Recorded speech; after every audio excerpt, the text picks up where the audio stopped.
हम वास्तव में कभी भी इस बात को लेकर ट्रूली सर्टेन नहीं हो सकते, लेकिन वैज्ञानिकों का दावा है कि हमें अगले 100 मिलियन वर्षों में यही उम्मीद रखनी चाहिए। जैसा कि आप में से कुछ लोग जानते हैं, मॉडर्न ह्यूमैनिटी केवल 6000 वर्ष पुरानी है और अगले 1000 वर्षों में बहुत कुछ घटित हो सकता है और ईयर 100 मिलियन काफ़ी स्कैरी साउंड करता है। तो चलिए फ्यूचर की अपनी जर्नी स्टार्ट करते हैं। वर्ष 2100 में समंदर का लेवल लगभग 1.2 मीटर बढ़ जाएगा, जिसके कारण बहामास हमेशा के लिए गायब हो जाएगा। वर्ष 2200 में जनसंख्या बढ़कर 19 अरब हो जाएगी। वर्ष 2500 में हमारे द्वारा खाए जाने वाले भोजन के कारण एवरेज लेंथ 2 मीटर होगी। वर्ष 2700 में रोबोट और एआई हमारे लिए सभी काम करेंगे और इससे हम बहुत आलसी हो जाएंगे। वर्ष 4000 में हेल-बोप धूमकेतु वापस आएगा। वर्ष 15000 में 8030 मीटर वाइड एस्टेरॉयड पृथ्वी से टकराएगा। सहारा डेजर्ट एक ट्रॉपिकल पैराडाइज होगा। The sand will become a forest. वर्ष 40000 में वोयाजर एक स्पेस प्रोब फाइनली दूसरे तारे के पास से गुजरेगा और अगर कोई अनदर सिविलाइजेशन इसे डिस्कवर कर लेगी तो वे गोल्डन रिकॉर्ड का यूज करके पृथ्वी का पता लगाने में सक्षम होंगे।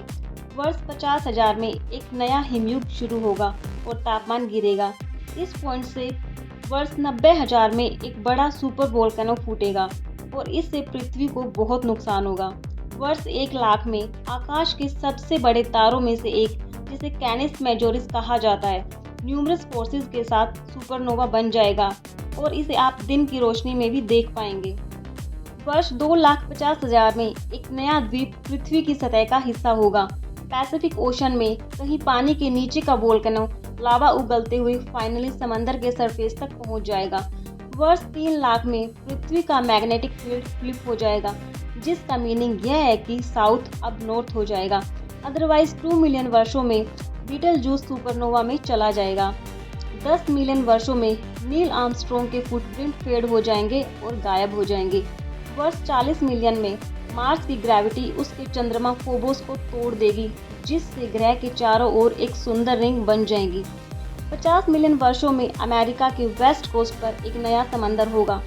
55 मिलियन वर्षों में मेडिटेरियन सी का अस्तित्व नहीं रहेगा, इससे आप पैदल ही अफ्रीका जा सकेंगे। 60 मिलियन वर्षों में अंटार्कटिका पूरी तरह से पिघल जाएगा, जिससे समंदर का लेवल और भी बढ़ जाएगा। 62 मिलियन वर्षों में ऑस्ट्रेलिया साउथ ईस्ट एशिया से टकराएगा। एंड फाइनली 100 मिलियन वर्षों में सैटर्न अपनी सभी रिंग्स खो देगा और फिर कभी उतना सुंदर नहीं रहेगा। एक मेजर एस्टेरॉयड पृथ्वी से टकराएगा और सारा जीवन नष्ट हो जाएगा और आप इस विस्फोट को हर महाद्वीप पर सुनेंगे, जिसके बाद सुपर स्ट्रॉन्ग अर्थक्वेक्स आएंगे। इसके अलावा एक और सुपर कॉन्टिनेंट होगा, जैसा कि अमेरिका के अफ्रीका और अफ्रीका के एशिया से टकराने से पहले हुआ करता था। यदि लोग अभी भी बढ़ते रहेंगे तो हमारे पास लाखों अलग अलग नेशंस होंगे। बेशक यह 100% सच्ची कहानी नहीं है, लेकिन मानवता एक्सपेक्ट करती है कि ये घटनाएं समय पर घटित होंगी। शायद ये सब थोड़ा पहले या थोड़ा बाद में हो सकता है, लेकिन कौन जानता है। वीडियो देखने के लिए धन्यवाद। अगर आपको यह वीडियो पसंद आया हो तो कमेंट जरूर कीजिए।